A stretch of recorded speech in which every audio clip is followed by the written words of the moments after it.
검찰이 이례적으로 언론사를 직접 압수수색하고 나선 건 검언 유착 의혹 규명을 위해서 취재 경위를 파악하는 게 우선이기 때문입니다. 특히 취재를 담당했던 기자와 현직 검사장이 나눈 통화 녹음 파일이 확보될 경우 수사도 급물살을 탈 것으로 보입니다. 이종원 기자가 보도합니다.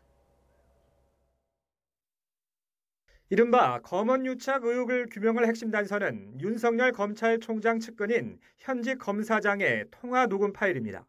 경찰 높은 사람들하고 통화도 했어요. 이따가 녹취를 좀 보여드릴게요. 당연히 이렇게 하는 거는 당사자가 이제 진술을 많이 하고 그런 건 당연히 도움이 된다.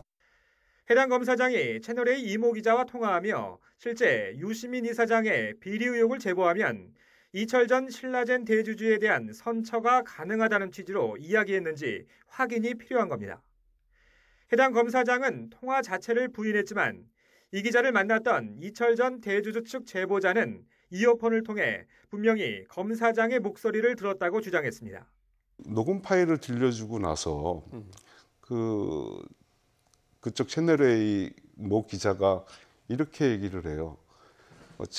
윤석열 한 칸 띄고 측근을 쳐봐라. 이 사람이냐라고 물어보니까 맞다라고 하죠.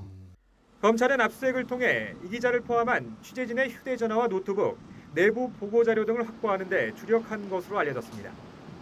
압수물 분석 과정에서 해당 검사장의 통화 녹음 파일이 발견된다면 수사는 급물살을 타게 됩니다.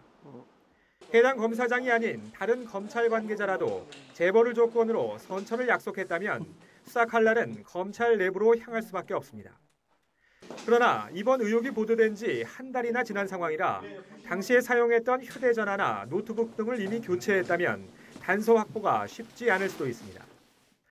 문제의 녹음 파일 존재 자체가 확인되지 않는다면 형사처벌 여부와 상관없이 유착 의혹을 규명하는 데는 한계가 있을 수밖에 없는 겁니다.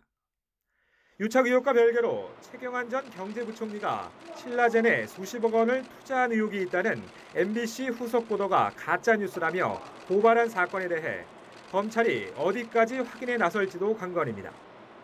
최 전 부총리 측은 관련 보도를 한 MBC 취재진을 비롯해 MBC 사장과 보도본부장, 이철 전 대주주와 제보자 등을 모두 고소했습니다.